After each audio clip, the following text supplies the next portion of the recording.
Welcome back /to Mama's Garage Podcast. I am your host, Luke Franklin, and today I am once again joined by Quinton Paul. Last featured on episode 6, Quinton and I had just left the Comedy Attic an hour before recording this episode. It was a great night seeing Micheal Longfellow for the second year in a row. The night put us in great moods, which made Dartboard Confessional pretty interesting. This is yet another solid episode, and I'm excited for you to hear it. But as always, please like, comment, subscribe, 5-star rating. Show your friend, show your mailman, show your mailman's dog. You know the drill. But without further ado, please enjoy episode 38 of Mama's Garage Podcast, Rock Hard Lessons. Roll the intro, air drum if you know it, and I'll see you at the brothel. Peace.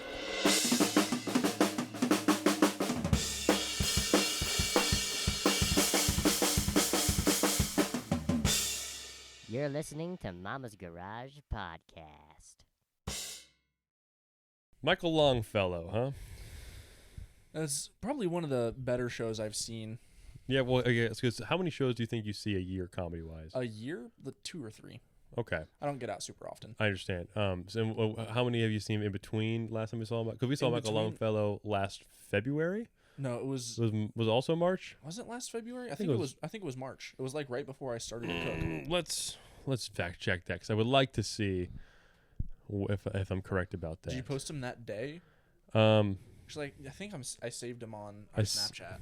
I should have saved them right around that time. Just whacked my mic cable. Oh, it's fine. Is it still plugged in? Yeah. Oh, I passed it. I've certainly passed it by now. It was February the 8th. Was it? Yeah, February the 8th, 2025. I could have sworn it was March. Well, you're wrong there, Quinton Paul.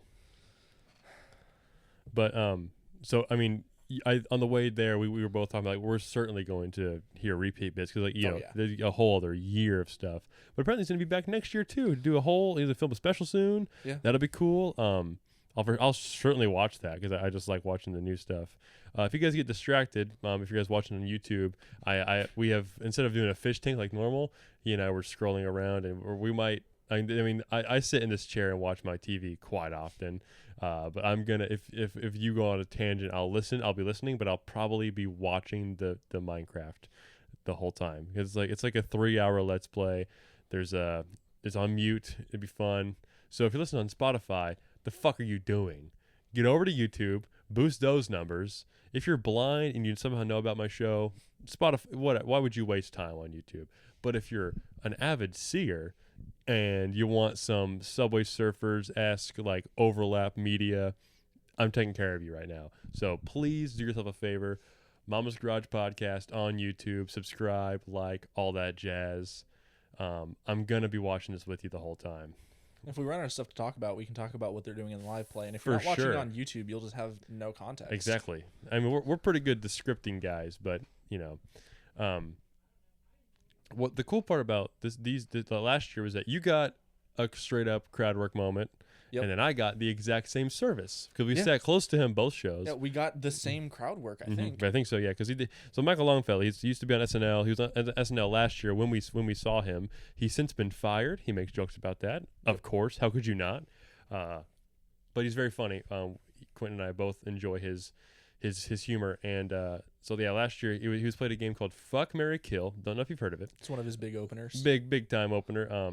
It's all this meta stuff about crowd work and how no one likes crowd work because I don't want to hear about your job. I'm trying to work on a similar bit where because I think doing crowd work does help. I think to kind of break in a situation. Definitely loosens up the room. Yeah, or at least I think you need to know how to do it if a situation is unavoidable. You're like, well, this person just fainted and now they're back awake, or they're doing something weird with their sandwich. I should probably take care of it. Just it makes it like, oh, this is a joke you can't take everywhere. It's in the room with them. It kind of it'll make you feel like, oh, this guy is funny. It kind of proves it to the crowd. There's also more of like the academic perspective of comedy. If you absolutely bomb your ass off, crowd work can save your set. Yes, it can also ruin shit, and so it's not it's not a crutch I want to lean on, but sort of Damocles situation. Yeah, so whenever I do the Don't Tell shows, I talk to. So Don't Tell is like a comedy situation where the lineup is not disclosed, but they're usually at random locations and it's like a pop around thing. And so I've worked the door at these in Bloomington with Neil Meyer. And what I do instead of hosting or being on the show right now is like I'll kind of make sure everyone who has a ticket virtually, I'll like check off their list and everything. I'll kind of do some of the host job before the host gets out there and just kind of get the room even more prime before the host and all the other feature acts get out there. So I was doing this once, and the last time I did it was in the Orbit Room. You ever been to the Orbit Room? I don't think I have. It's like an underground hot dog basement. And they do, there's like a stage and then like these cool sparkling like curtains and everything. It's a cool little room. I've seen plenty of shows there, and I've got to open the show up. And so I did a similar situation with crowd work where I was like, I don't care about your job. I was like, I want to know where your birthmark is. Something peculiar. Pretty sure he actually, Michael, opened with that. What's your birthmark? And then went back to the fuck, marry, kill bit. Did like the last time? Because not this. No, this time. I don't think I heard him say birthmark. What your sign was. I yeah, that's yeah, what you meant. That's right. Yeah, birthmark. Yeah, you might. Yeah, that's different. But because I was like, I was like, there's no way. Because I thought I totally came up with birthmark. He also has Micheal Longfellow also has a bit where he was talking about a guy who doesn't know how to use manners yet, and he just learned, and he's like, I'm going to the bathroom. Do you guys need anything?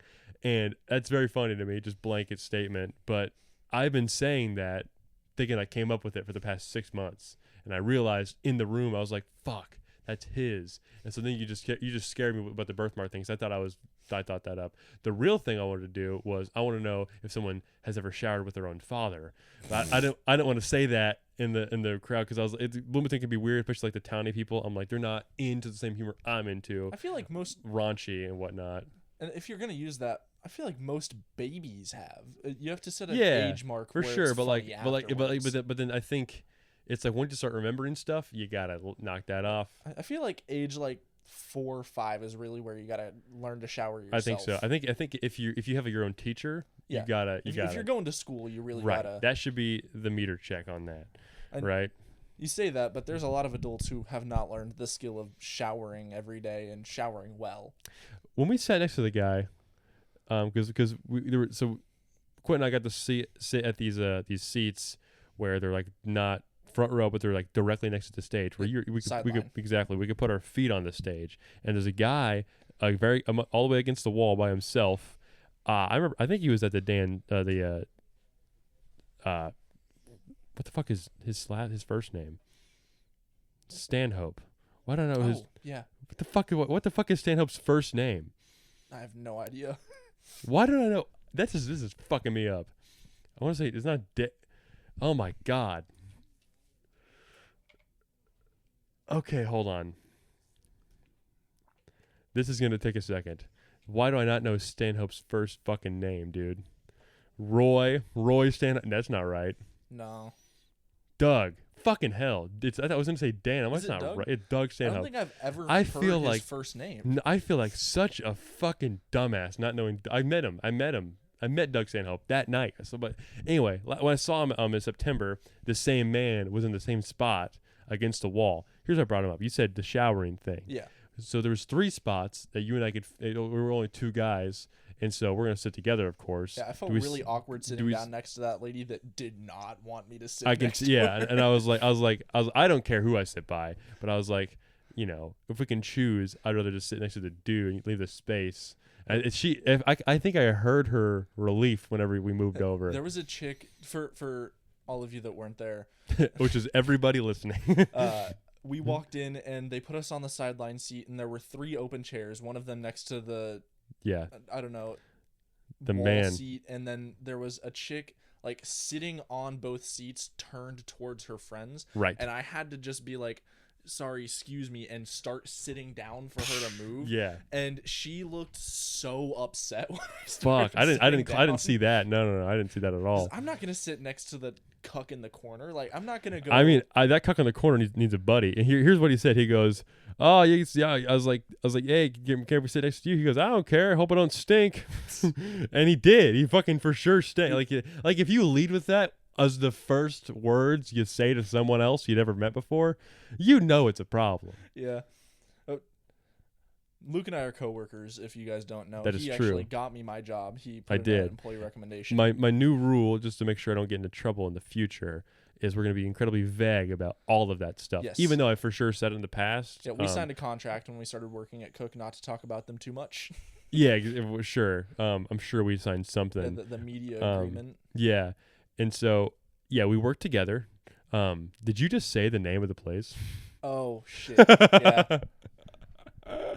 My bad. Whatever. Shout out Cook Urological. Spencer, yeah. Well, Indiana. he and I are both chefs. We work at we are cooks at a place called Cook. Ironically, we have a mutual coworker. I'm not sure if you've ever met him, but we use different gowning rooms. So at the place we work, we have to wear protective gear. I won't be too specific about that, but there's 4 places to do it, and one of them I share with a dude who I'm convinced either does not shower or wakes up, showers, and then first thing out the shower puts on a pair of pants and shits himself. Yeah, dude. Yeah. He smells so powerfully rancid that you walk into our break room and you can smell him if he's there. That's rough. I don't think I know who this guy is. He works in a different department than either of now, us. What would you gauge his general size? How big is this man? Larger. We're like the same height, but he's rounder, more rotund than me. Okay. I like that word, rotund. He wears jeans and you can see half his ass crack perpetually. Even with the gown on? Yeah. You can see it through. It's Rough. pulled. The gown is pulled tight enough that it's like transparent. Damn. You ever see like big enough guys where they have like cellulite butt cheeks? Yeah. Ah, man. That's got to be rough. You mean my own ass? That's a clip. Future Luke, take care of that. Chat clip that. Chat clip that shit. Yeah, so I just feel like if you know, hold on, the texture pack on this Minecraft shit is kind of crazy. These mods are kind of peak. Look, and the grass blocks are grass all the way around. Is that a new thing? This dude definitely has like an $8,000 computer and uses it for nothing but Minecraft. Probably so. It's good stuff. Anyway, the crafting is so smooth. It is very smooth. He's a pro. It is for sure. We don't even know if it's a he. They're a pro. They're. We're inclusive. This at Mama's Garage. person is a pro. The user is a pro. Yeah, but the smelling thing. Like I just was caught off guard by the man who was just like, if I smell bad, you know what? I'm like, this is why he's alone. I just felt bad for the guy. So I think cuddling against him and keeping the woman more comfortable was exactly how we're supposed to do that. For the record, she spent the entire show turned half away from me so that if that sounds like more of a her problem. If you're going to be in a tight space like a comedy club, it's a very intimate room in the Comedy Attic. It's a very like you can't like I don't know. That sucks. It sounds like she didn't want to be on the very end. You should put someone who's like who has like. I mean, I'll talk to anybody. And if you don't want to be in a tight, confined space like that, you need to have the balls to ask to not be there. For sure. I'm not super big on crowds. I have autism. I don't really do social interactions that much if I can avoid it. Every once in a while, I venture out of my cave. Yes, to go see old Micheal. Yep. I go out to see comedy shows with Luke sometimes. And if I was uncomfortable sitting there and it truly was a problem for me, I simply have to deal with it unless I want to tell the person seating us that I can't sit there. Right, yeah. And then I have to explain, and it's even more awkward. So I get it, but if you're going to be like that, you can't complain about it. Yeah, and it's not even the fact that she was complaining. It was more just like, I'm going to physically express my discomfort, which that makes, That makes it awkward for everyone that can see it. Right. Either way, we weren't focused on her the whole show, so I think we're good. But because we sat up front, I sat in the same spot I sat in my first time ever at the Comedy Attic, which was cool because Reese and I went to go see a guy named Samuel Morrison back in March of might have been late. It was also late February 2024, so this is over 2 years ago now. Yeah. And so I have a way different amount of confidence. It's been, I don't fear that room like I used to because I've been on the stage a few times now. I did a guest spot last weekend. It was super cool. So I feel like I knew the ropes more. But because I sat in that same spot, some crowd work shit took place. Which we talked about earlier. You got to be the crowd work guy last year. I raised my hand. It was so we had to play Fuck, Marry, Kill with Micheal Longfellow. Yep. Tell the audience what your Fuck, Marry, Kill was. My Fuck, Marry, Kill was he asked me what band we listened to on the way to the venue. Yeah, he was like, what music does do on the way here? And you said, the lead singer of Buddha Trixie. Buddha Trixie. I actually can't remember their name. Very attractive person. Nice. And then my dog and a random dude from the audience. Yeah. He always throws you off. He'll just like ask you a really casual question. Misdirection. Ask you if you have a pet, and then throw the fuck, marry, kill at you once he finds out if you have a pet. It's a solid bit, and it feels like it's organic, but it's not. And I love shit like that. I said marry the lead singer of Buddha Trixie, fuck the random dude in the audience, and kill my dog. Yeah. I'd snap my own dog's neck to save her from that. She's a poodle and weighs 13 pounds. She's a micro poodle. Is it a micro poodle? Yeah. Holy shit. A toy poodle. Angel hair She's poodle. 13 pounds. She's that tall from my knee. Damn, dude. Tiny little dog. That's a small little dog. I could pick her up Bane style and throw her. God, Lord Jesus. She's tiny. It wouldn't be hard to end her life. It would be hard to fuck her. I don't think the ergonomics. That is not a clip. That's not a clip. Don't clip that. Don't clip that. Luke's fuck, marry, kill. My fuck, marry, kill. He really committed. I did. So since I've started comedy, I still have that same kind of like I want to be a part of shit when I'm at comedy shows. And whenever the guy on stage, in this case Micheal Longfellow, asks a question to the crowd, who wants to talk to me? He said that phrase. No one was volunteering. I want to talk to the guy, but because I'm also a comedian, I also don't want to like act like I'm If it feels like some funny shit happens, because I'm trying to work on my wit a lot, I'm gonna capitalize and say the funniest thing I possibly can. I don't want to be funnier than the guy on stage. That's shitty, and that feels like showboating. But I also was like, I do want to talk to Micheal Longfellow. That'd be really fun. It's kind of why I sat up front. So eventually I raised my hand. I go, Mike, which I don't think he goes by Mike, which I thought was fun. He looked really confused. Yeah, because he thought it was the guy behind me, but then he talked to me and everything. I still had bun in my mouth. Because you just see me eat the sandwich? Luke took a bite of his sandwich Mike. immediately raised his hand. I did, yes. Made Micheal Longfellow wait for him to finish swallowing. I was in control. I was for sure in control. So his fuck, marry, kill for me, because that's the game he plays. Because he's like, let's get the crowd work out of the way now. It's fun. I said, well, no, he goes, he said Peyton Manning first, which I imagine is something he just, whatever, like the most famous quarterback guy or whatever. But it might be Peyton Manning all the time. That's because Indiana. I think it has to be. But also, he's like the most famous quarterback from here. For sure. But he hasn't been the quarterback for Indiana in a long time. But a long time. Yeah. So, but I just figured, I'm like, whatever, Peyton Manning. I'm like a guy everyone knows. And then he said, he asked me about my dog. It's almost like my dog's name's Bruno. Because it's all he's just building an onslaught of things I should fuck, marry, or kill in the same situation where he's like, oh, I don't know, that guy, whoever else is at close to the stage. Pointed to a lovely young woman. Yeah, for sure. Which she was older than me because she was drinking alcohol. Yep. So I was like, she had a dope. Bellini. Right. And so her mother was at her table and a few of her other friends. And he said, not just at her table, sitting right. Yeah, next it was to like her, in eyes. Yeah, exactly. It was a straight shot across the stage. It was very nice. And I said, I was like, all right. He goes, who are you gonna marry? And I was kind of stammering, kind of like wait for the audience to make sure that everyone could hear me. Also, my voice cracked really hard at one of the points. I forget. My voice hasn't cracked in a very long time. I forget what I said. I think it was Mary Megan is when it cracked. Yeah, I don't know. That's not her name. I don't know. I think the Megan is like his sister's name or something. Because I think he said her name was Megan. I don't know. I don't know. The way she looks like a Megan. I think he addressed her as Megan. I think he asked her name, and I was too busy laughing to. Probably so. I probably was not laughing too. Get a little nervous about what I was going to say. But I said I was going to marry the woman in front of me because my other options are to kill her or fuck her. And I feel like both of those coming on a little strong for exactly both options. Because I feel like I'm like, if I say fuck, then I'm a pervert.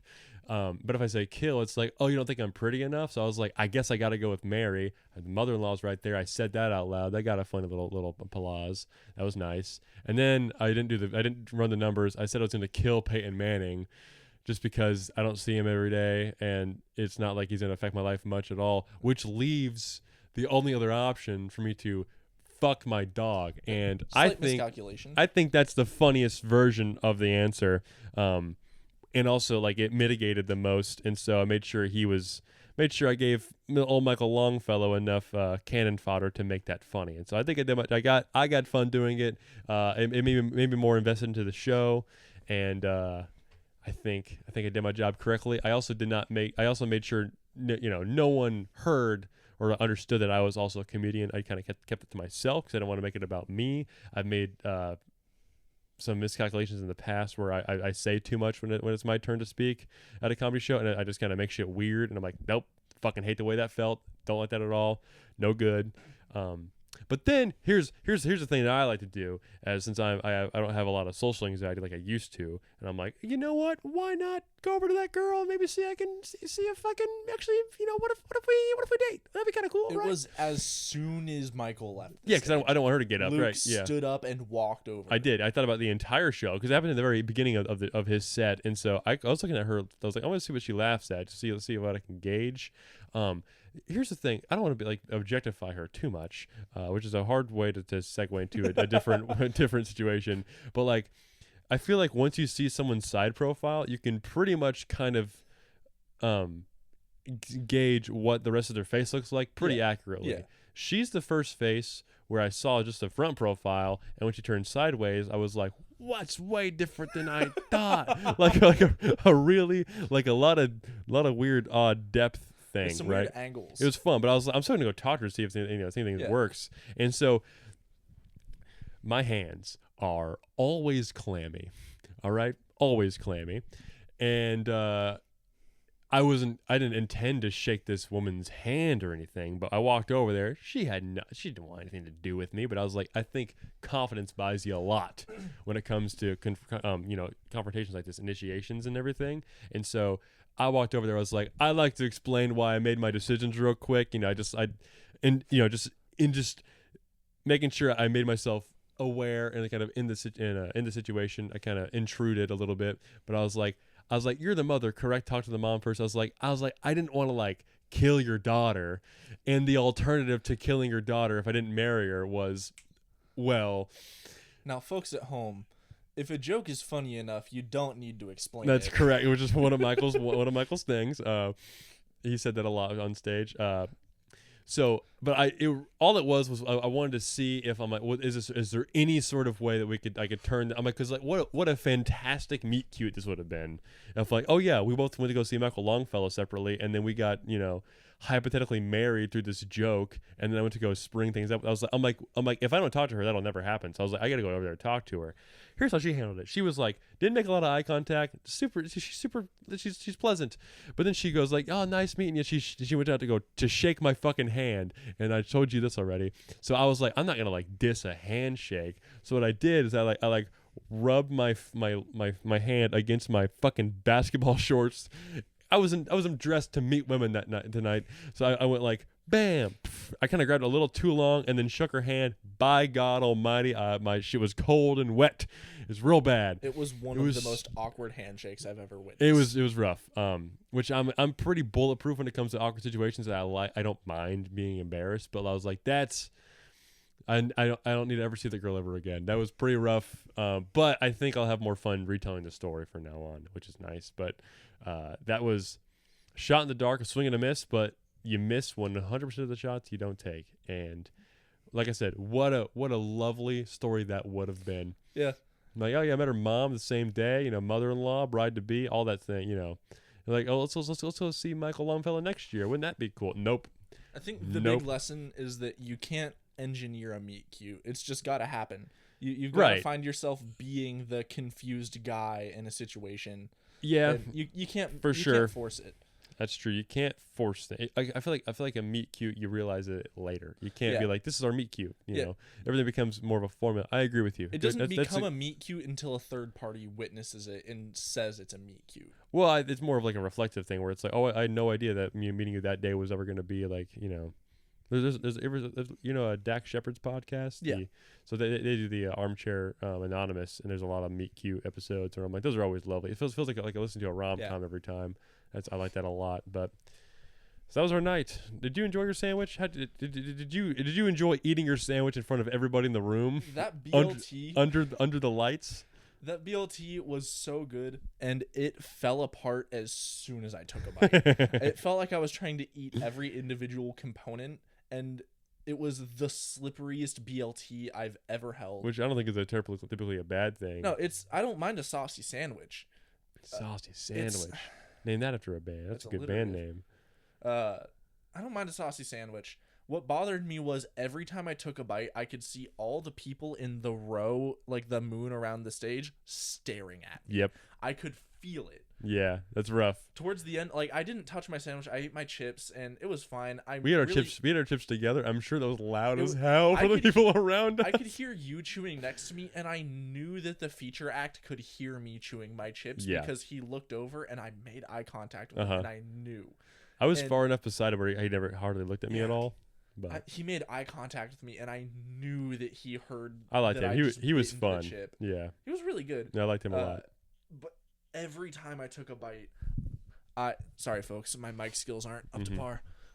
Every time I took a bite, I would look up and see everyone looking at me and watching me chew. And you got to lean into it at that point. At one point, a little bit of bacon fell off my BLT onto the ground, and I know that people saw it and watched me not pick it up. But I feel like if they're gonna notice it, but they're gonna be like, I'm glad I'm not eating a sandwich right now. They're like, oh, let's watch the headliner do his jokes. He's up there doing entertainment. Well, we also got our food seemingly last in the room. Probably so. We were the last people to get our stuff. Did you clock the way I ate my sandwich at all? Yeah, Luke ate his sandwich one piece at a time, like I did. Bun, then toppings, then no, I ate bun and then I turned it over, ate the other bun. Yeah, he left just the chicken at the bottom and then ate that last. And then I ate that. Yeah. So sorry. Here's my process. I was like, our lap is our table. Yeah, we had no table.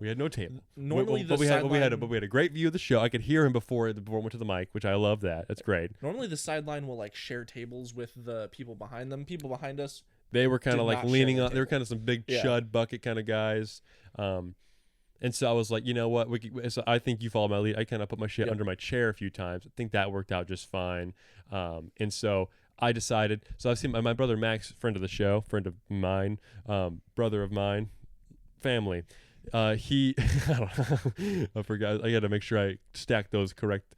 I've seen him do that for years with cheeseburgers in very unsimilar situations where he's at a table he can eat in private in the car wherever we're at growing up, but he'll eat each ingredient. I was like, that's a fantastic way to handle this because I don't want to be caught trying to eat my sandwich in front of my future wife. Because I was like, that's a beeline shot.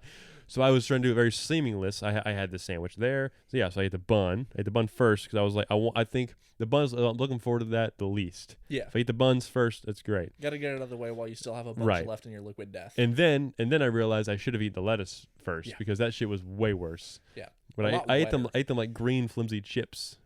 A lot of fun.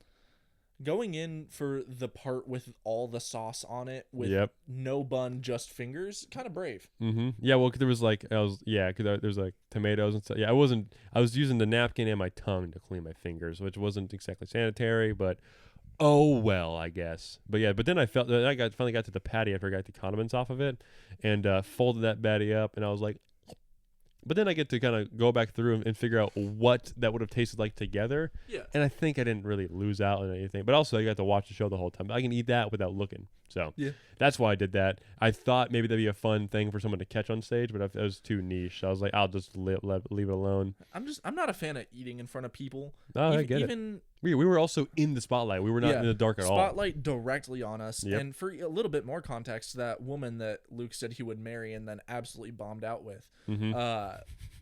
The 3 tables around her. I was swinging a miss. The 3 tables around her was all college girls and their moms. That's just true. Staring directly at us. What a fun little fan base he has, though. Yeah, that's nice. It was a very female heavy show. I feel. I think in the front it was because there's a lot of chodes in the back of the room. Really front loaded, and then a lot of dudes in jeans, boots, and sweatshirts in the back. Yeah, like definitely their girlfriends dragged them there. Probably so, but yeah, I don't know. I feel like I don't know. Like I wonder. Over time, I wonder what my fan base would feel like. 'Cause I hope I can have everybody come to my shows. I feel like a pretty inclusive comedian. I try to, yeah. Because I feel like in high school I knew everybody. You know, I have a pretty. I want to be universally. I want to have a universal appeal. I've seen a good amount of your content, and it isn't really like gendered like it doesn't really go after any specific it's group. Because I have a lot of personal experiences. I'll try to work in there, but you tell a lot of stories, and like for sure, it doesn't end up being gendered comedy where you're like one of those male comedians that walks up on stage and immediately goes like, fellas. Yeah, right. It's not but like which that. you can do that like satirically, which is fun. Yeah. But when being people a do chud satirically is funny, but for sure, being a chud satirically. Maybe we should make this episode called Satirical Chud. Just satirical chud. I had to make sure satirical is a word. Are we? I feel like satirical, yeah. I feel like I used it just now, but I feel like I'm gonna look it up. Ascribing the quality of satire to something. Okay, great. Satiric. Oh, look at that. Satirical chud. Yep, Not really. from the same, containing or using satire. Yep. Yeah, I think I like your definition even better. It felt more eloquent. Etymologically comes from the same root as the word satyr from Greek mythology, the goat people. Oh, satyr? Yep. Satyr, though. It's different. Oh, I see. Yes. It comes from the same root. Mm-hmm. Greco-Roman. Well, that's what our night consisted of. You guys should go to the Comedy Attic. It's a fun time. I'm not on the open mic for a while, but the Bloomington Comedy Festival or the competition.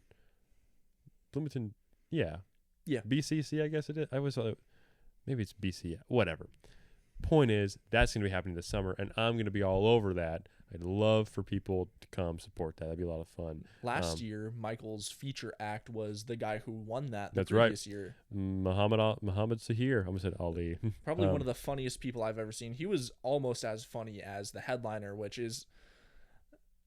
It happens sometimes. Well, when you're a feature, like you're very tempted to you want to bury the headliner, which is fun. He really went hard on his opening set, and by God, I was crying. He just did the hit. Stage. Do you remember what Muhammad's jokes were at all? Because I have a lot of his bits memorized. He had the Girl Scout jokes. Yep. The Machiavellian Girl Scouts.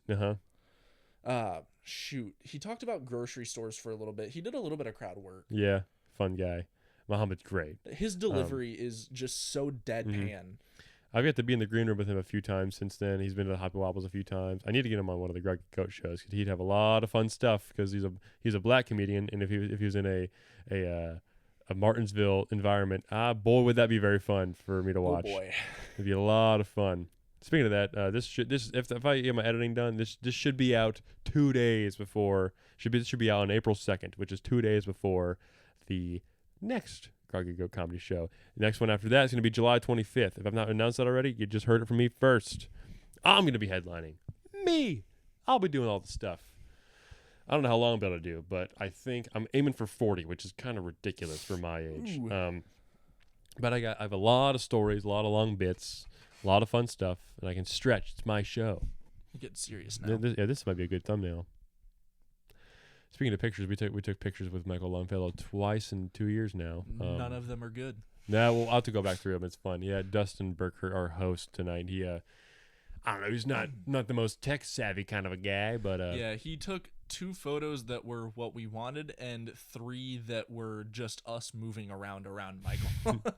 Oh well. I also got to tell Michael that I do stand up, and I always told him he was like, yo, thank you for letting me do the. I was like, yo, thank you, man. I just love participating and stuff.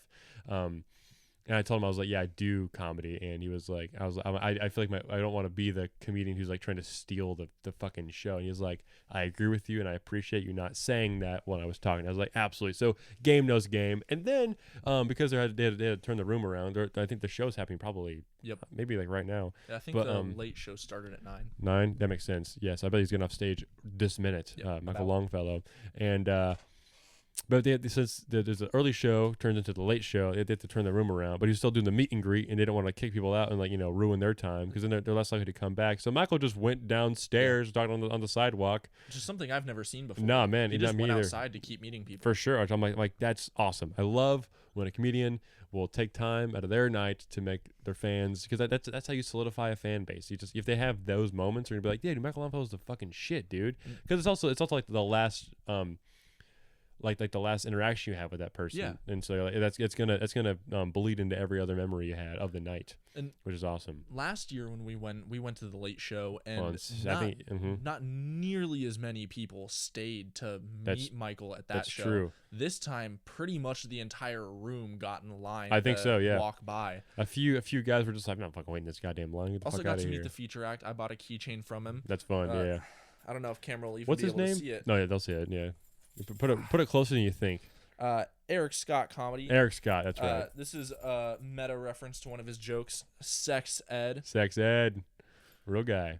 He was selling keychains and koozies at. Oh, sorry, my jingling right next to my Bet mic. that's hella loud. Oh, man. He was selling keychains and koozies right outside the door, and I walked up and asked him how much the keychains were, and he said, "Pay however much you want. Yeah. I just want the exposure."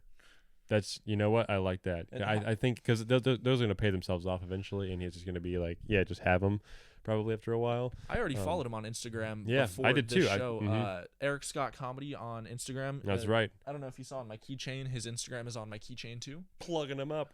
Let's see. What are we on? He was a time right funny now? guy. Perfect. Yeah, he was great. Yeah, I can tell he has a great energy for like it's a very similar to Michael's, but it's all different shit. So he's also from a tiny town in Illinois. Yeah, so for he sure. Kind of clicked with a lot of the people I think so. around Bloomington. Absolutely.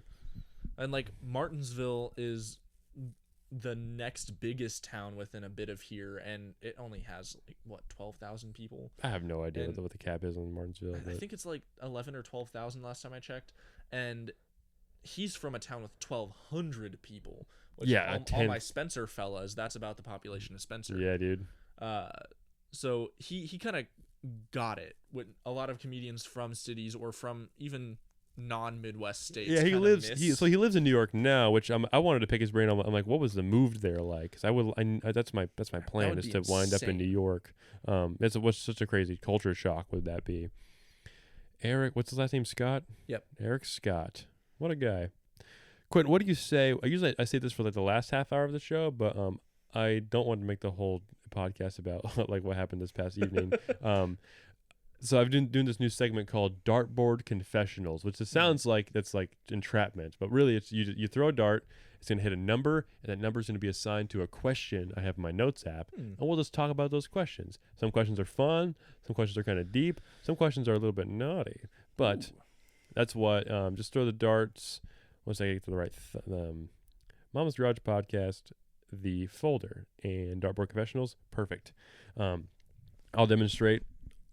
Because you might want to throw these darts harder than you need to. I'll give you the blue ones. Oh, okay. Because we'll do 3 questions. Only the blue darts we're going to count, but I want to throw darts too because it's just very fun. Awesome. Also, what I do in here sometimes, I eat in this chair and in my room pretty often, and it'd be late in the night. And I've heard that you shouldn't eat too late to your sleep time. It's bad for digestion. I think that's false. Are you sure? I think you know a lot of stuff. I feel like you know, but you feel like you know. I about don't this. actually know. I just love eating, and right. You don't want to believe that to be true. Yeah, I don't want that to be true because one of my favorite things is not being able to sleep, getting up and going to Taco Bell and slamming 3 soft tacos and then going back to bed. Sounds like a wow, yeah. How close do you live to Taco Bell? I live because you live like pretty goddamn close. 2 miles, 2.5, 3 miles, maybe. It might be less than that from Brother, Taco Bell. yeah, because it's down the road, right? Because you live like you sit same spot, like it's like my full address is 20. you do Walter White's. I live on Jordan Road by Old State Road 37. Right. Okay. Yeah. So it feels like you're in the country, right off the highway, but you're right so outside. Close to, and it used to be even closer to Taco Bell. Yeah. When it was over where the KFC was, it's down the road. I could bike there. I'll be goddamned. Yeah, that is I so live convenient. Just outside city limits. Right. Yeah. City limits. But anyway, so I throw this with more of an arc. In the past, I've hit on the Cam Tucker episode. I hit my light with the dart. Don't do that. Let's give it more of an arc and just more oomph than you need to. I see you hit your door a lot. I hit the door pretty often. I hit the door just now, but that would be 6. That would be 9. That's hilarious. All right. So let's try out these. Oh shit. Yeah, throw one at a time. Spotify viewers are not seeing me. Just forget how to hold shit. Yeah. Let's see. Come on, you got this. Gotta feel for the weight. Let's go. Perfect. Oh, you got a 7. That's fantastic. You got a 19. Awesome. And a 4. Dude, that just give me a fist bump. I've seen people fuck that up a lot. I feel That's like great. I've been throwing things for most of my life. That's good. Throw your back out. For context, right after I started working with Luke, like a month later, I bent over to tie my shoe while I was working out and ruptured 2 discs in my back, my L4, L5, and L5 S1, because my body is made of popsicle sticks and dreams. Rough. It's Real not rough. great. Mm-hmm. So you got 7, 19, and then 14. We'll do those questions in that order. Oh boy. Dartboard confessionals. Question number 7. What life lessons have you had to learn the hard way? The hard way. Oh man, a lot of them. Let's see. I wonder, because I can think of a lesson that I learned when I was mad young. Because usually what I do is I'll tell my story first, and then that'll give you time to vamp about yours. So I used to be babysat by lesbians. Lovely. Kim and Becky. I've been an ally forever. We love lesbians here. Absolutely. And that's just a funny sentence to say out loud, but no, they're good ladies, and I still see them from time to time. They're practically part of the family. Becky, she was. So when I was younger, I didn't realize Becky was a woman for a long time because I just thought, like, traditional family household. I was like, all right, well, Kim's the mom, and then Becky doesn't really sound like a man's, but that must be the dad. Like you just kind of plug them into these roles, right? Which now that I have an adult brain and much more progressive, I was like, oh, that obviously I'm gonna defend the small me because I was like, yeah, that's kind of how it is. Growing up, I was like, yeah, I understand how I arrived there, but now I understand. You don't have to. You can be a woman and do those kind of things. But so we were outside doing dad shit, and they had chickens down by the end of their property down in the backyard, and I think I was like trying to help her feed stuff, and I had something in my hand, and I like dropped it, and I wasn't sure which way to pick. I don't know what it was. It was a long time ago. It's probably 15 years ago at this point, and I was kind of just like I stammered, and I didn't know what to do, and she kind of snapped and was like, just pick up the damn thing, and like just like was just she didn't want to be out there either, right? Yeah. And so, but then she apologized, but I kind of started crying because I'd never liked being yelled at when I was younger. I feel like most children don't. Probably so, right? But I would have a really like rough reactions to that, and it was like one of my personality traits growing up. And she like immediately like apologized and like made it right, and I was like, oh. But then I went home and told my dad the story of like, yeah, Becky cussed at me today. Didn't tell him that she also apologized immediately after, because I left out that part of the story thinking like, oh well, I happened to me, he knows everything, he's I gotta make sure you tell the whole truth, right? Yeah. And so then the same day he brought me in the truck he was in and then drove over there to confront them, and I made him look like a fool on accident. And I had no idea. I didn't realize he was going to do that and react that way. But by God, he did. And so he got back in the car, and then I was in trouble once more. And I found out So that was the lesson I learned the hard way, where I got punished for that. Where it's like, you got to tell the whole fucking story, all the truth. Otherwise, shit gets miscommunicated. See, now, one thing that confuses me about situations like that is that you're aware that happened to you. You know that what caused that was you were a kid. You didn't give enough context for the situation. Yeah. You left out some subtext. On accident, yeah. Totally on accident. Children do that. That's a big part of being a kid. And adults react the way they do, having that experience, having been a child and knowing that when they were a kid, they left out all of the context. It's important to trust your kids, but in a situation like that, I feel like you'd handle it better, Maybe so. Well, my dad isn't the best dad in the world either. And so, lesson learned there, because, he was his first time having a 5-year-old too. So, we both learned some shit that day, but like, my big takeaway was just like, oh, make sure I wonder if that's the reason why I over-explain shit. I wonder if that's like a super, super pivotal point where I was like, oh, make sure I tell everything That way, like, no one gets left out. And like, I really over explain, but it comes from this neurotic drive to have everybody understand, because part of my issues with autism is people don't understand me. I don't understand people. Right. There's a disconnect socially between me and a lot of people. Mm-hmm. And sometimes I say stuff and make a fool of myself, or just generally come off odd because people don't understand. I leave context out. Mm-hmm. And so now I have, driven by anxiety, this drive to make sure people know, and it comes off really pushy sometimes. Yeah, and also, like, you ever been accused of mansplaining because of that? I have. Yeah, for sure. A lot. That's the most I hate that so fucking much. Yeah. One of my ex-girlfriends did that to me, and I was like, okay, I'll remember that for sure. And that feels like such like a cop out, and just feels like it feels like, oh, you're making me feel stupid. You're the dickhead. It's like, well, no, I'm just like, I was trying to help her with her math homework, and it didn't really work out that way. But I never been accused of that, and I think I learned about it that day, and I was like, what the fuck is that? And so if a person brings that word up earnestly, I lose a lot of my original, like, if this imaginary person and I are cool, I'd be like, bro, it's not even exclusive to situations like that, because my ex-boyfriend, fellas and ladies, accused me of mansplaining, or like treating him like a child a lot, and we're still on great terms. Shout out my ex-boyfriend. But that's something that I struggle with in like close personal relationships, is people think I treat them like a child, or I treat them like they're dumber than me. But it's actually, it's not that at all. I just want to make sure that people understand. Yeah, stuff. right. It's coming from a good place. Like, and also the general word that it should be using is like, I feel like you're patronizing me. Yeah, that's if that's different. I would honestly like step back and be like, okay, that I'm sorry. has a lot less of an accusatory tone to it.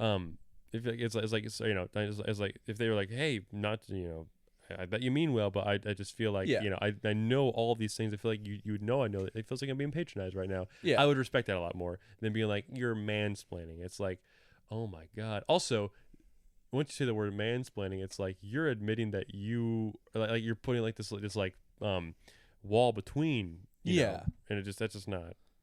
When you use the word mansplaining, even to other dudes, it puts up this wall of like, you're talking to me and I don't want you to be talking to me. Yeah, and also like it'll be a situation where I think someone you're talking to if they want to be recognized for like, oh, of course I already know that. Like if I'm talking to somebody like another comic about like a bit or like give somebody some lore about like, oh well, Tom Segura's podcast, Your Mom's House, they're like, I know. Yeah. Like it's almost like you're trying to make sure that you get validated for that. It's like an insecure thing, or you have to address those things head on. And I do that exactly that, where when I feel the need when people are telling me things to be like, I'm with you, I understand, I know. And sometimes if you just say I know, it sounds like you're talking down to the person. Yeah, right, yeah. And that people misconstrue that too. Right. It's a tough place to navigate. I agree. Being around other people, especially because I don't know this. I'm assuming this is a common experience. Is people have a certain way they expect conversations to go, and if anything about that is different, it kind of throws them off. Even if you don't have like I have autism, it really fucks with me if I am expecting a conversation to go a certain way, or I expect someone to know and do certain things, right, and they don't, and I have to like backtrack and be like, figure out how the fuck did we get here? Yeah. It's tough, and even I'm assuming allistic people do the same thing. When you throw a wrench in their plan of they're gonna explain this thing, and you hit them with the I'm already there, it kind of some people, if they have a big enough ego, will like upset them. Yeah. And a lot of people just aren't ready for that. Right. And so here's how I deal with it in like a positive way. I'll be like, oh, bro, I know all about that shit. Where I'm like, you could say or you can even like one up them where it's like, oh, Guns N' Roses' first album, and I'm like, oh yeah, you mean Welcome to the Jungle? Yeah. You can just start like listening to tracks all in order. And I did that once. Here's another situation where someone challenged my knowledge about that exact thing. I wore a Guns N' Roses t-shirt in front of a man named Coach Carter in middle school, in 6th grade at Bell Intermediate Academy, and he was like, "What do you know about Guns N' Roses? It's his generation, it's his music." It'd be like if a kid 20 years from now was wearing a 21 Pilots shirt, I'd be like, "Are you allowed? All right, brother." I would quiz them, but then I was like, "Oh, you mean Welcome to the Jungle? It's So Easy, Night Train, Out to Get Me, Mr. Brownstone, Paradise City, my Michelle, Think About You, Sweet Child of Mine, You're Crazy, Anything Goes, and Rocket Queen." I kind of said it like that, and he was like, "All right, man, chill the fuck." Like he just like was like, "All right, fuck, all right, you can wear the shirt," but like it got to the point where I felt like I was never a sports kid, and he was a coach, right? And I was like, I'm like, let me be my guy on my own, And that came from like a place of insecurity. But if someone challenges your idea of something, you can like one up them. That's a great time to do that, where you can flex it, and like that's always fun. I enjoy that aspect. I don't think I have any other crazy situations from that or like in that same vein, because I feel like. Once I did that, I felt like accomplished, but I was like, all right, I got to do that. I got to fill that slot of like that situation once, because I didn't feel perfect about it, but some people assume I'm a know-it-all, and I kind of am sometimes. Right. That I just know a lot and want other people to also know a lot and convey. So sometimes it's also fun to bestow wisdom upon somebody. I think it's one of the greatest things in the world is being able to share something that you find really interesting with someone who might not have known that, and if they also find that interesting, you've just, if it's like niche knowledge, potentially doubled the amount of people who know that. That's right. The spreading awareness. It's really beautiful to me, and when people are trying to talk about stuff to me sometimes, and I just hit them with the I know, I'm there, I know that already, and they assume I'm a know-it-all, but I actually just really like learning things, even though I didn't do very well in high school.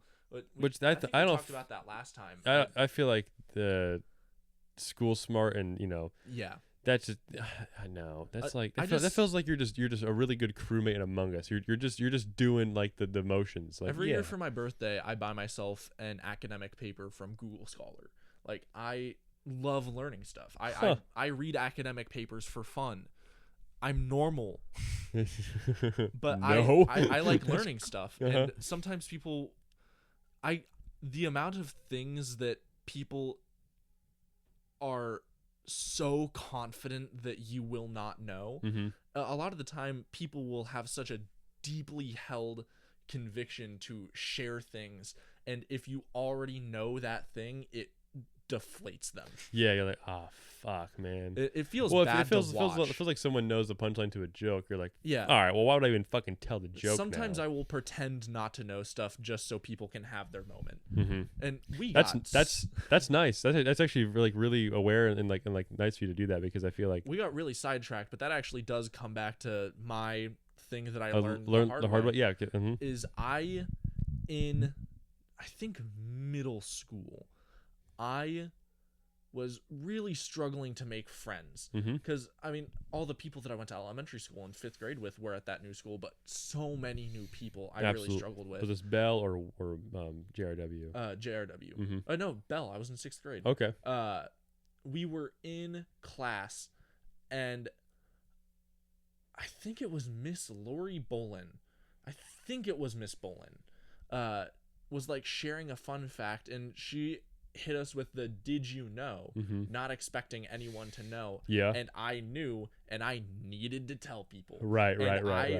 Got autism happy. I like started tapping and shit. I was bouncing in my chair and wanted to talk about it, and I just started talking without thinking about it, and everybody in the class like swiveled, intense eye contact directly at me, like, what the fuck is this kid doing? It's a bunch of people I don't know very well. It's like early in the year.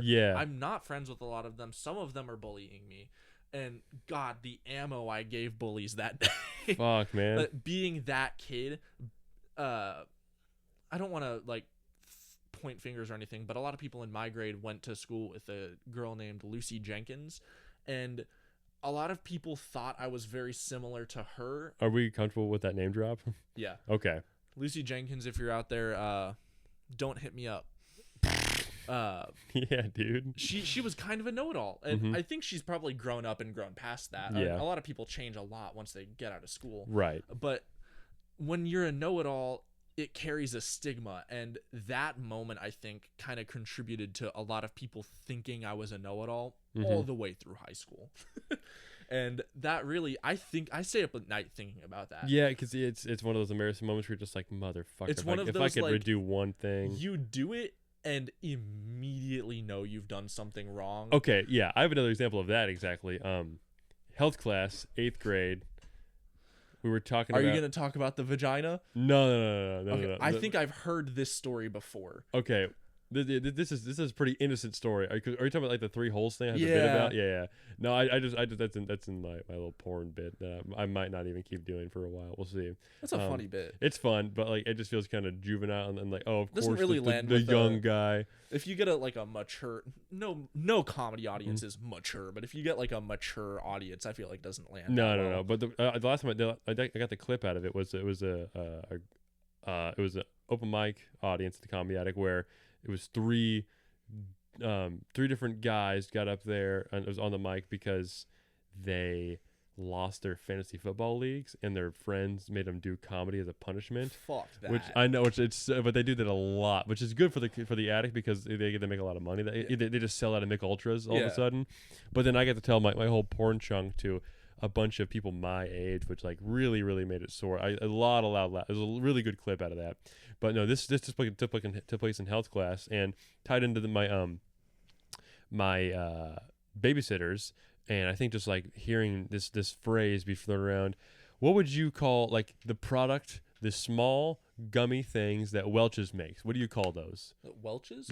Fruit snacks. I think that's on the package. Fruit snacks. They're Welch's fruit snacks. Exactly. The Scooby-Doo, they have theirs as well. Oh, fuck with the Scooby. They're different than Welch's though. Right. Yeah, they're a little more candy-ish. I feel like. I agree.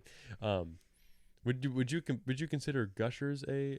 I don't think it's Gushers transcends fruit snacks. It's kind of a squares and rectangles situation. Yeah, I agree. You know what? That's perfect. That's a perfect analogy. I think a Gusher technically is a fruit snack, but a fruit snack cannot even be close to a Gusher. I agree. It's not even the same. I think they're in the same family. It's like they're cousins, or I don't know. I agree with that. Built on the same bones. Yeah, because it's part fruit by the foot, fucking, like fruit roll up, but also it's where those worlds collide. Yeah.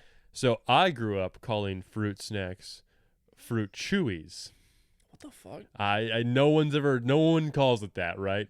Luke's mom, what the hell? I feel like it was my lesbian babysitters. It's probably with Robert. I called it that a lot as well. Sorry for saying hell in your house, Miss Franklin. She heard Max cuss it right in front of her, like just reporting his Panama story. His Panama trip story. So I said the phrase fruit chewy in front of my entire 8th grade health class. Yeah. Everyone's on edge because we're is on edge because we're all about to learn about the reproductive organs and everything. Yep. Everyone's kind of like pressed about that. And then I shit you not, even my teacher was like pointing and laughing. She's like, "What? What are you talking about? It's crazy." So I immediately threw that shit out of my vocabulary. But like, if that happened to me now, if the same situation happened to me now, I would lean into it and be like, "That's fucking right, guys. Yep. Fruit. That's what I call them. Fruit chewies, bitch." But yeah, but at the time, I blushed. It was red. It was rough. There's definitely a bell curve where you're like standing on business because you don't know better, embarrassed because you were different than everybody, and then back to standing on business because it's funnier. Exactly. Right. There's definitely a bell curve there, like in your faces. Yeah, there's arrogance, and then there's being self-pity, and then it's the conquering of that. That's a great, for sure. What was the next one you get? It was 19. 19. This is a pretty popular question because 19 is 5, 21, 19, 3, and 7. They're all in that first row. So I don't think I meant to make this question. So I've definitely asked it like on 3 different episodes now. Question 19 for Dartboard Confessionals: will you rank your cousins from ugliest to hottest. Now, do you have? I have so many cousins. All right, so we can talk about that. We can talk about all kinds of things from that question. My grandmother is a Maxwell, which if you are in Martinsville, you probably recognize that name. My family has like 15 roads named after them. Holy shit. They own almost all of the farm property in and around Martinsville. Especially out where I live. My uncle Larry owns an insurance firm in town. My great uncle Larry. A lot of my family are teachers. My Aunt Sarah is an administrator at the MSD Martinsville. My Aunt Susan, a lot of you probably had her, Miss Sawyers. Miss Sawyers? Yeah, I never had her, but I know she is. She's an English teacher. One of my uncles used to be a Spanish teacher at the high school. Who was that? Mr. Maxwell. Oh, that makes total sense. He's a Spanish 4 teacher. Yeah, okay. So, did Miss Sawyers have a cat? Kittler, yeah. Yeah, that's right, okay. With a Hitler stash, yeah. Okay. Great. Kittler. That's all I needed to know. Yep. That's correct. Wow. So, you're saying, like, there's no way you could get an accurate... I have so many cousins that I don't know all of their names. Okay, yeah. Sometimes I see my family and legitimately don't recognize people as my cousins. I have a pretty small family as I keep hearing about. And that's just my dad's side. My mom's God side. damn, right, even yeah. More. Yeah, shit. So, I think I have 3 women cousins. And so Max and I. You said cousins, not female cousins. Yeah, it's true. Well, for you, because of if you don't, or if you're not just a straight person, like you can have. You can throw everybody in that list if you wanted. I'm not going to answer this question. Do you want me to throw another? No one's supposed to answer the question. Yeah. No, that is a question. Even if I could realistically, I'm not. I came up with that question because Max was going to go to the tailgates last year at the IU games, and then they have interview people around to be make content out of it. And he was like, I want some absurd questions. I was like, all right. I'll throw another dart if you want another question. Well, here let's talk about question 14. How are we on time? Oh shit. I'll check. What, you got your bedtime? No, we just crossed an hour, so usually I go hour and a half. That's about how long the battery lasts on the GoPro, and we have 39% left on the battery in the GoPro. We're good. We're just doing just fine. This is right on track. Question 14: did you have any celebrity crush from your childhood? This is a fun question. When I was a young kid, but a lad, but a whelp, tis but a lad. In days of yore, my celebrity crush was Dove Cameron because of the show Liv and Maddie. Big time. Fuck yes. And then did you ever watch Cloud 9 where she was? Yeah, dude. Dove Cameron to 9-year-old me was the hottest person that has ever been born. Yep. Descendants. Oh yeah, dude. Yeah, dude. I was a simp for Dove Cameron when I was a kid. Oh my god, yeah. And then and he got 2 sides of the coin. You're like, ooh, is she gonna be like the kind of nerdy but also jock, or the fucking pop star, perfect, bubbly, wavy blonde hair? I know. And a lot of you might not know this about me, but I'm bisexual. I was closeted until I was like 17. When I was like 11 or 12, I started realizing that there were dudes that I felt the same way about that I felt about Dove Cameron. And one of those dudes was, what is his fucking name? I can't remember it now. I haven't thought about this in so long. No, I have the face in my head. I can't remember his name. He's a comedian from College Humor named Brian Murphy. Brian Murphy. Let me get a visual on this guy. Brian Murphy. Back when I first found out about him, I don't think he was working with College Humor, but Brian Murphy. Looking there, young me had a weird judgment. College Humor. Young Brian Murphy, not that attractive. He looked kind of weird. Yeah, but it's like I understand where you're coming from. Like this situation. Yeah, that's Brian Murphy. I don't know why I found that attractive. Now Brian Murphy is hot now. He like had a huge glow up between like his early 20s and now almost his 40s. I think maybe his 40s. Okay. He's super attractive now. I don't know why young me found that attractive. But I did. Dudes I find attractive. I think I find Andrew Garfield very attractive, but I also just like him as like a dude. He's put on a lot of great performances. Yeah. Every dude has a crush on Ryan Reynolds. Yeah, I think he just immaculately charming. You can't beat that, you know. If next question, Yeah, right. Yeah, you're like, of course. Like, cause like I was like in middle school and early high school, just fucking quoting the hell out of Deadpool. And like he was in the first one, he's fucking made of iron. He's chiseled as fuck. It's crazy. You're just also like fucking shredded in the third one. Yeah, for sure. Yeah, there's just the Marvel diet and the personal trainers, but like but the charisma as well. Like that's where I'm like, I wonder if I could ever attain that. It's amazing. He has a presence that really just draws people. For sure, universal likability and all that as well. As far as dudes go, Ryan Reynolds is kind of the exception. I don't really go after conventionally attractive dudes like the square jaw, muscular. Yeah. That's not really my type in dudes. Right, but I think if you put his personality and stuff, he's really an exception. Like he's an exceptional dude. Yeah, I agree for sure. Crosses a lot of boxes. And he feels like, I think he's a good dad. Probably a very busy dad, but I think he cares about his kids a lot. I think that's another notable trait. When our society falls and some new generation, like human, the next sapient species comes along, they're gonna find like straight dudes his Graham coming Norton themselves over Ryan Reynolds and think he was some mythological creature or something. Yeah, exactly. Then they'd be like, what the fuck is a Deadpool? And then, or like what, Just Friends? They watch Waiting at the 2005 comedy. It's a great movie. What is $20 and why would everyone fuck Ryan Reynolds for it? I do it for free. Oh yeah, for free. But it's the thing of like I'm not gay, but $20 is $20. Yeah, of course. Yeah. I think my childhood crush, Dove Cameron was certainly on that list for me. Do you know who AJ Lee is? She's like from the Diva Wrestling. I think I would have been into Topanga a lot from if I was like old enough to watch Boy Meets World. Yeah. Because my buddy Timmy, you remember Timmy Palmore from Walmart? Yeah. I had him on the podcast like a year ago, and he was like, brother, Topanga. So I kind of had a crush on Raven from That's So Raven when I was a kid. I had a crush on Raven from Teen Titans Go. Oh yeah, because of the legs episode. Dude, from Teen Titans Go. I thought you meant the original Teen Titans. Nah, no. I'm talking about like. I had a huge crush on Raven from the original Teen Titans.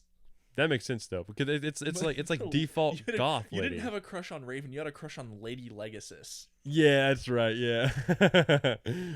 But then you're like, oh, Raven puts the cloak back on. You're like, oh, yeah. I know what's under there. Well, in Teen Titans Go, she also is like the cage. The cloak is a cage. Yeah. In the original Teen Titans, you see her a lot more than the cloak. A lot of pale. I'm a big pale leg guy. Yeah. Ooh, okay. Pale legs bodysuit. Damn, hit me. Right. Up. Yeah. Exactly. This is a so I listen to a lot of podcasts. Joe List is like one of my favorite comedians. Yep, I love Joey List. He's called him Joey List. Yep. It's hilarious. But he's at Tuesday with Stories and the Regs is his two flagship podcasts. And he brought this debate to each podcast. I listened to them both this week. If you're with a woman, and I guess you're not like, I'm a straight guy, so I feel like my answer is gonna come from a different angle. So I'm actually curious to see what your answer is. But like, what would you be more comfortable with? A woman with full armpit hair or full like unkept leg hair? Honestly, full leg hair. Because you're more comfortable with that? I trim my armpit hair because armpit hair holds smell. It does hold smell. Like I trimmed mine last night when I was to give myself a haircut. Dudes that with wild, this isn't even like a man or a woman thing. Mm-hmm. Anybody with horrible unkempt armpits is not gonna cut it for me. Here's the thing. I can't do that. Leg hair, I don't really give a fuck. Because I don't trim my leg hair. I don't expect anything from anyone that I wouldn't do myself. That's a very reasonable and solid bulletproof answer. I don't really give a fuck about leg hair. I think that the idea that women need to shave their leg hair is insane. Mm-hmm. I'm also leg hair for the situation, but I think it's for a different reason. Not that because obviously having a woman having smooth legs is like the peak attractiveness. I don't think it should be a requirement. I think that's a. And there's also a lot of people that argue that like only being attracted to women with smooth legs is like kind of pedo coded because children don't really have body hair. Right. Yeah, I don't care about a bush at all. It really doesn't matter to me. Like bush keep it trimmed, but don't have it be like a jungle. But like I don't really care if it's there. I don't want to go swimming. I think the only body hair that I actually really care about that much is armpit hair, because if you don't take care of your armpits, they smell like shit even if you wear deodorant. That's true. Yeah, because I just trim. I feel lighter with it already. But here's the thing. I'm into armpits. That's like if someone's like, "What's your kink?" It's like, I don't really have a lot of it like crazy. I'm very default, but I'm like, I do like an armpit for some reason. A brave thing to admit to the internet. Well, everyone knows. If you guys check my first ever stand up set, I put on my Instagram. They talk about that in the comment section. There's more comments than there are likes. It's pretty rough. But yeah, I told that to a few of my ex girlfriends, and that secret got out. Which I'm like, whatever. I don't really. It's fine. I'd rather people know than me be like, oh, you know, because if I meet a girl in the future and she's like, yeah, I think I heard about this thing, you know, if I'm like, oh, okay, what's yeah, it make the launch of it much easier. I don't even know why, but there's some sexual things have a certain stigma about them, like feet, liking armpits and stuff is like weird. But if I came out and audience at home, I want a woman to tie me up and step on me, please. I don't feel embarrassed about that. If I admitted to liking armpits, I would kill myself. It's a very rare thing. Yeah. Well, I'm trying for to the record, I don't. I'm trying to figure out why, because I'm also an ass man. So here's right. So I'm an ass man because I think the with it being so close to the I was trying to say breasts. It feels fucking weird saying breasts.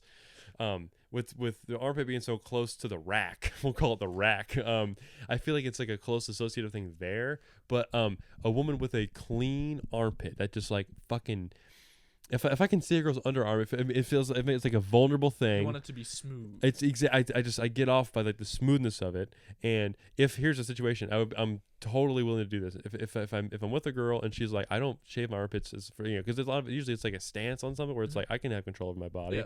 I totally agree with, and I would probably do that if I was a woman.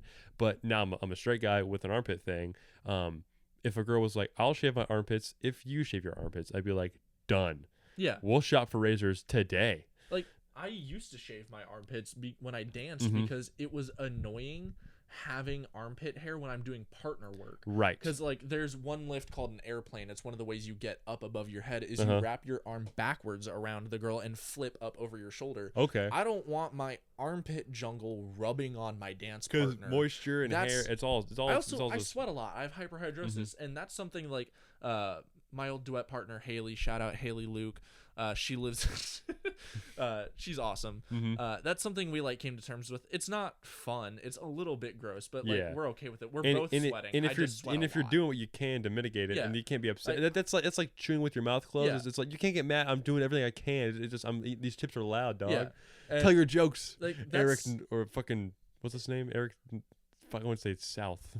Fuck's his last name? The guy in the keychain. Oh yeah, Eric Scott. Eric Scott. It's not a direction. It's Scott. Eric Scott. God damn it. Sorry, I ruined the riff. It goes into that same thing of like it's something I can do to mitigate it being gross. Because I used to like wear sleeveless shirts to dance sometimes. Right. It's a lot more breathable. I already sweat a lot. I don't need extra material.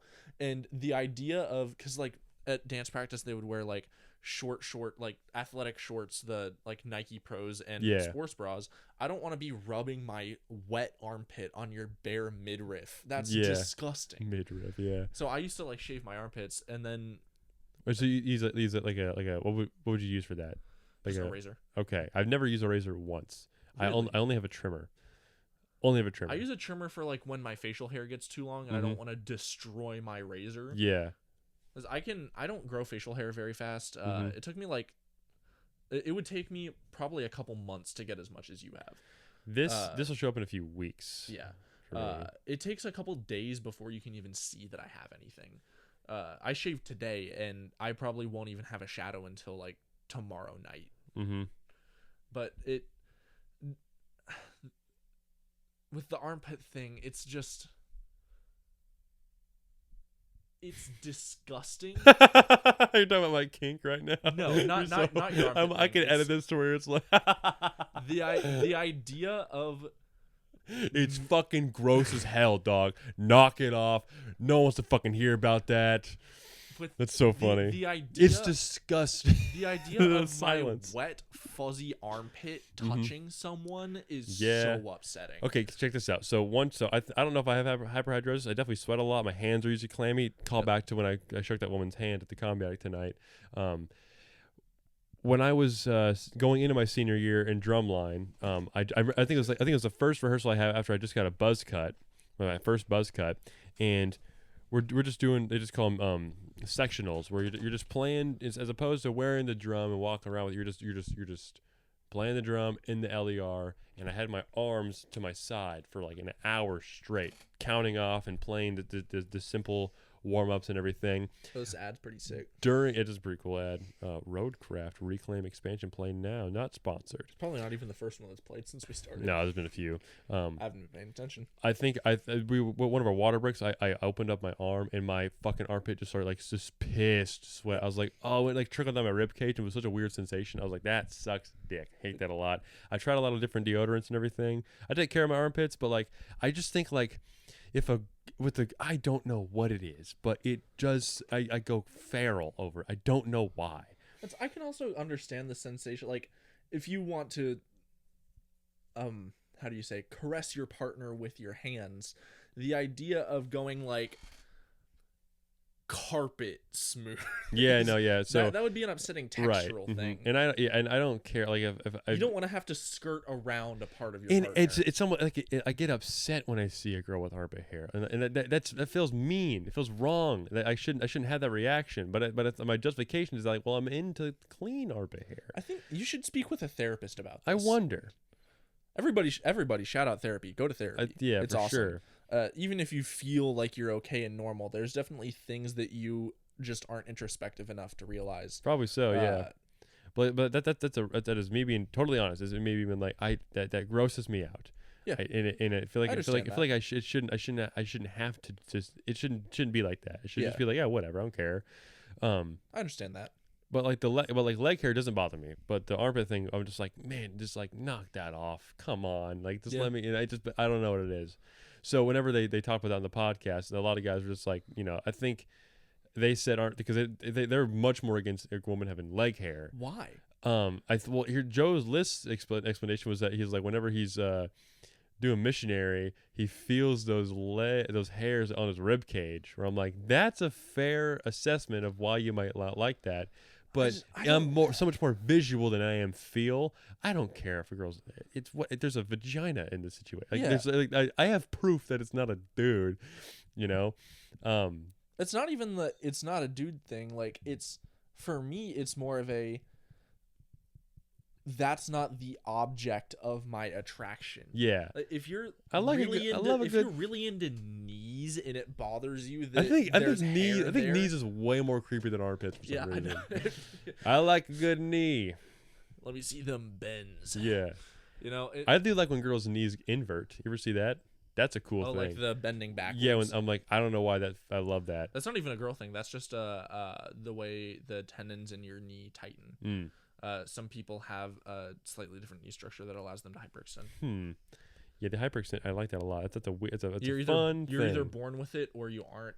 You can stretch to increase your knee extension, but there's a limit everybody has, and some people. It's a usually fun thing. More. Mm-hmm. I think that was all the questions from Dartboard. That was yeah. So yeah, we're about to wrap this up next 10 minutes or so. Fun time.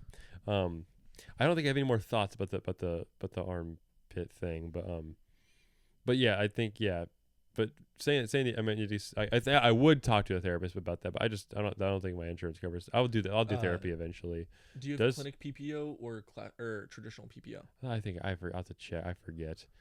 I think either one has like 8 free therapy visits a year. Mm-hmm. 8 free ones? I think 8. It's like every 45 days. That might be only clinic PPO. I wonder. Either way, I would like to. A little insight on our health insurance. Yeah, for sure. At the job, we already said we work out together. Oh, I'll tell this story real quick to wrap the show up. I thought I was going to lose my job on Thursday, and Friday. I also thought I was going to lose my job like 2 weeks ago, but probably for a different reason. And it was all in my head. I had no proof. There was no HR. There's nothing. It was based on something I said out loud in a clinical demo that I thought was going to be hilarious, and it did not get the response I thought. Yeah. So, to back this up, if you watched the most recent episode with just myself, there's 3 very major things that happened to me in comedy in the past couple of weeks. This month, this is still March that we're filming. This is March 28th. March 4th, I was in a roast battle. It went I didn't win, but it went very well. I got a lot. You didn't win? I didn't win that. No. No way. I did not win. You kicked Kyle's ass. That's what I thought as well, but I did not win that. But I thought I won, and everyone keeps telling me that, which I think is better than winning. No way. It's fine. I'm over it. Who judged that shit? So a lot of Kyle's friends. That's probably why. Yeah. And also Kyle's twice my age and doing comedy 5 years, longer than I have. So yeah. Whatever. It's not really about winning. It's about the experience. It was a lot of fun. Just taken that on the chin. I'm gonna be but real. that was and we talked about in the car about like conquering our fears and everything. I did it at Helium, which is a place I used to Huge, be like professional comedy. Yeah, club. I saw Mark Norman there 3 days later, which was a huge deal. So the roast battle went very well. Then I had a clip blow up on TikTok, like that Saturday, and like the same week or something, because I posted a clip from the Comedy Attic that I got that week, and then I got to hang out with Duncan Trussell. Oh damn! Yeah, it was cool. Yeah, so it was insane. So I talked about all 3 of those things on the podcast last time. I've been in a very, very good headspace lately, but I got a little too cocky going into work. So I've also the Groggy Goat show coming up, and some people at work knew about that. So me and then 3 of my friends from work, all our age, shout out Christian, Alina, and Brooklyn. We all walk in together, and they're all like, "Oh, look, these 4, it's a bunch of trouble, huh?" And I was like, yeah, whatever, shut up, bitch. Obviously I didn't say that. But then one of them, a nice lady who works on one of the lines, she was like, "Hey, when's your next show?" And so now I had to explain to the entire room full of people who don't really know me yet. I'm like, "Oh yeah, that's April 4th at the Groggy Goat. Yeah, doing a comedy show. I'm just hosting this one, but the next one will be really cool." So now everyone in the room knows I do comedy, and I've been in such a good headspace. I was like, "No, now I'm gonna fucking flex a little bit." Clinical demo. Basically, we're working with the medical field. We have a lot of like demonstrations on like how to use these things, and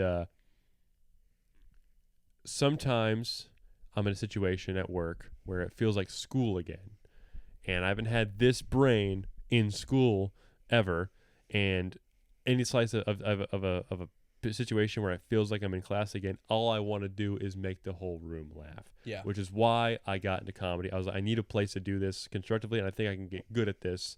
And I did it a lot in high school, especially my junior year a lot, because I gained a lot of confidence that year. But at work, not the place to do that sometimes. Yep. Now, there was a picture of a diagram of a man. Usually when they slice, like they have like an animated picture of like the inside of someone's anatomy, they use like someone's body who's like in the ideal human stature, average, like or I mean like they might even use like Michael Phelps or something, right? They'll do that, and this time they did not. This person was a below average. They were like they had like big love handles, like there was like the way it worked. It was like broad shoulders down here, big midsection, and then the leg started.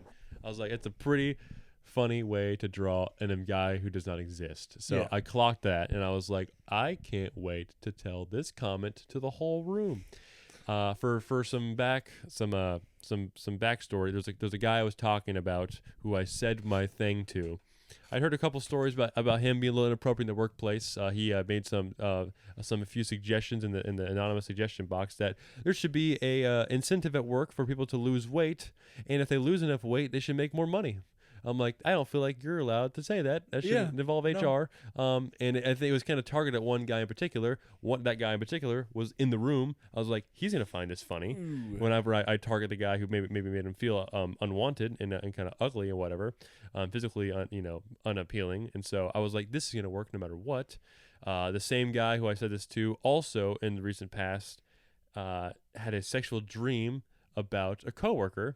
I know this because he, the guy in question, went to the coworker and was like, "Hey, I had a sexual dream about you. Oh, no. Would you like to make it a reality? Oh, no. Which is awfully forward. And so that went around the office. That's why I knew about it. So this guy. I hadn't heard this. Yeah, this guy. I'm gonna keep him completely anonymous. Oh, no. And we're gonna just definitely understand that I thought I was in the right for making fun of him in the room. Yeah. Because of these things. And I was like, all right, a couple strikes against this guy. And at the meetings that we go to every week, he can usually take a joke. He's always kind of jovial himself. I was like, this will be a fucking showstopper. But the entire presentation was 20 minutes. That thing I noticed in the beginning, the diagram with the love handle guy, was like maybe 2.5 minutes in. And I'm like biting my lip the whole time, making sure I don't laugh and cause a scene. So I'm just like... At the very end of and I kept my mouth shut the whole time. At the very end of the presentation, the girl who was running it was like, "Are there any comments or questions?" And I said, "I have 1 question and 2 comments." Oh, no. And I have like a list because everyone's like, "Oh, what's Lou gonna say?" But he's always speaking out, the comedian, ha ha ha. And so I was like, I gotta, show off the brand, right? So my question was pertaining to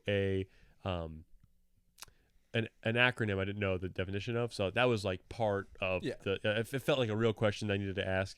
The next 2 comments had nothing. I did not need to say this out loud. So, you know how whenever it's like, oh, I got good news and I got bad news. Mm-hmm. What do you want first? You want bad news, that way you end on a good note. Good news. It's almost like a redemption. I did not follow this rule. For my first comment, the lady, her name is Haley Fry. She's not. She's cool. All right. She was nice. She works there. And her name Haley, her first name Haley, is spelled the way I think Haley should be spelled, because that name is very popular. A lot of different spellings too. Haley. That's correct. Yep, as simple as possible. That's the right way. I agree. Haley Williams from Paramore has an extra Y in there. I'm like, You're almost there. There's also the even worse Hailey. Yeah, with like an H. There's an H that doesn't even have a H noise. Yep. Sometimes I'm like, no. I'm like, Haley, would you please go to the first slide? It pertains to your name. She goes, okay. And she's very professional. Wasn't gonna really buy into my shenanigan bullshit. I was like, I think your parents nailed the way you spelled your first name. And she was like, thank you. That's the good news. And then I go, however. You spell your last name Fry with an extra E, so that's wrong. And she's like, oh, okay. And usually, I would expect someone to like yes and me in that situation.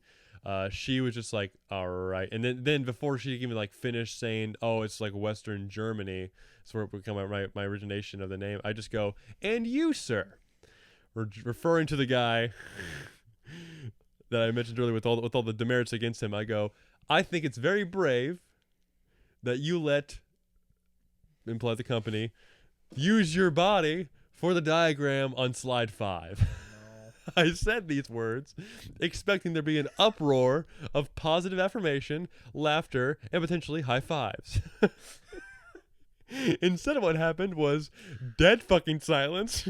Maybe a couple like, oh, one of those. Oh, and then the thickest silence I've ever had. Joke fucking bombed, and then it made matters worse. I go, Haley, would you go to slide 5 for me? And she goes, I am not gonna do that. And I was like, all right, dude, presentation's over. Nothing happened after that. They were like, I guess we're gonna go to the back to work on like the dummy we got back there to kind of work on. I was like, all right, shit, okay. And then the woman who asked me, was like, oh, when's your next show? She actually tagged the joke way better than I had. It kind of relieved me because I thought that was very funny. She was like, oh, we better go back to the dummy back there. It is your body all after all. And talking to about the guy. And I was like, that's great. Okay, everyone's on my team. At least someone tried to save it. But no one fucking laughed. Yeah. Real bad. I would kill myself. Yeah, I mean, I am, like I said, I'm not afraid to be embarrassed, but that was pretty much horrible. And it fucked up my confidence. This happened on Wednesday. Today's Saturday. Then I went to an open mic on Wednesday, And carrying that with you. Yeah, exactly. Where I was like, that bombed. I'm like, gonna bomb tonight. It sucks. The room it's from Fountain Square Brewery. As the weather gets this nicer out, there's like a garage door they open up at the back of the room, and I wasn't prepared for that. And there's a lot of people out there who weren't comedians, and some comedians as well. They get their sets over. They're kind of done for the day. They go over, they get a beer, and just like talk out there. So it's a narrow room. Everyone can hear everything, and the sun's out. So like it's just not comedy at all. Yeah. Comedy Attic. Great place for comedy. It's a weird room setup because you have like a room over here and up to the front, but there's a brick wall behind you, spotlights, chairs facing that direction, and no distractions. Yep. And it's a club. It's a great club. So I didn't do a really good job on stage on Sunday or on Wednesday. Drove to work on Thursday. I was like, motherfucker, I feel like someone's gonna rat me out. This is not gonna be good. So I just like all day I kind of just was worried. And I kind of ran it by a girl I eat lunch with all the time. And Jackie was like, I think you owe an apology. And she laughed the way I was telling the story. But she was like, I think it's best if you probably apologize. You nip that in the bud. I was like, you think so? I don't know. I'm like, not that he had it coming, but like I feel like he didn't like really even get it. So I don't even know if it's fine or whatever. It's the kind of situation I have nightmares about. It's rough. And so I was like, fuck. So then I got back from lunch and I was like, I ran it by a few other people. I'm like, do you guys think I should apologize? Or like, I don't think anything bad can come from it. I also was like, is it selfish to apologize? Because I'm gonna feel better about it. But I feel like bring it back up. I don't think it's selfish to apologize there. I guess. So here's what I did. I walked over to this guy. I go, hey man, I think I'll get an apology for yesterday. And he goes, oh. Why? And I was like, that almost makes it worse. Right, but then here's where this guy got the last word. I was like, I'm like, it was kind of more mean than it was funny. He goes, oh yeah, what? I don't really. It's fine, whatever. He was like, I was more concerned that no one laughed at your joke. And so it's like, oh god damn it. It feels even worse making fun of someone who doesn't know they're getting made fun right, of. yeah. And so I'm like, oh my god, dude, fucking, it was just a rough. But I mean, I was immediately relieved though because no one got hurt. I got away with it. But that's a lesson I had to learn. It was pretty hard. Yeah. So, I mean, lessons learned the hard way. That's right. Maybe we should call the lessons the hard. I think the last one was 6 inches and 3 seconds. That's right. That's right. We I didn't don't even know that. I don't remember the context. Oh yeah, of that was a running bit the entire show. That was fun. I forgot about that. But yeah, I think the theme we've had for this episode has been hard lessons.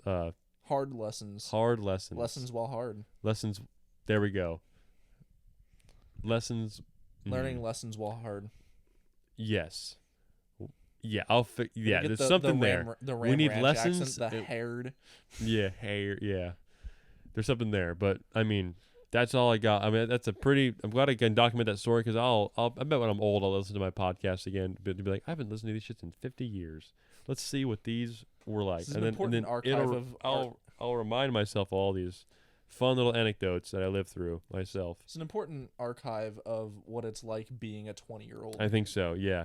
And just learning those, I'm like, if the joke can hurt somebody, I'm better off not saying it. But then other guys would disagree. Yeah. But I'm not the kind of guy to have the confrontation bone. I just can't do it. I don't do confrontation. It's not for me. I can't handle it. Does not work.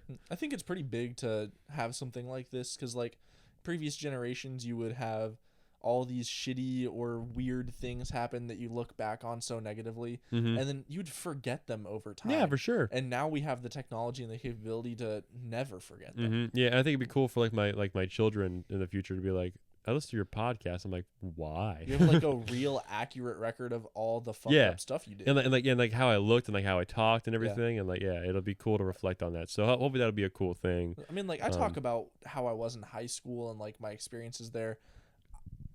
I don't really remember that in sharp detail for the most part. It was only a couple of years ago. Right, of course. Now when you're 60, you can, old man Franklin can look back exactly right. And shit'll be different a lot. It'll be a lot more, of course, technology will be a big part of stuff. But I think we're still early enough in the AI thing where I don't think we're going to be taken over. It's 8 billion people.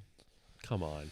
We can all coexist. I mean, have you seen the thing that like 60% of content on YouTube Shorts and TikTok is AI now? That's unfortunate. Yeah. Well, my stand-up clips aren't, and you can catch all of those on YouTube Shorts, on Mama's Garage Podcast on YouTube or TikTok or Instagram or even Facebook if you care enough over there. Follow this guy. He's funny. And if you're on my Snapchat, you'll see him as well. But it's a very niche group over on Snapchat where I do most of our communication on Snapchat.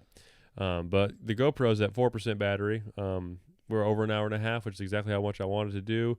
Dartboard Confessional was probably my favorite one. I think that's a fun concept. Philip, thank you. I appreciate that. You need to get a dartboard cam.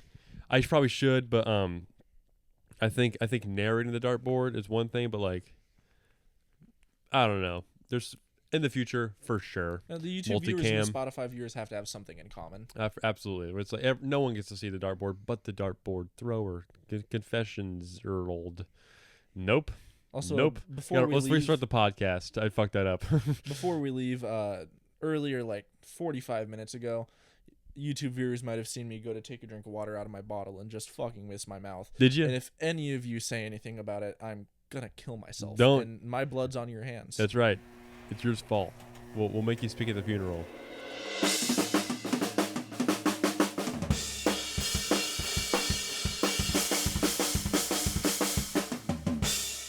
You're listening to Mama's Garage Podcast. What if I end the podcast right when I say funeral? Forced eulogy at a funeral. I might do that. I might end the podcast. That's actually really funny if I do it like that. That'd be really good. Is it more meta to leave this in though? Sure it is. I think we'll leave this in at the very end, so we get all the way through the meta commentary on how we think it would be funniest to end the podcast. Yes, but we'll put the intro music at the when I say funeral, and then we'll leave this part in. So, anyway, we'll see you guys next week. Peace.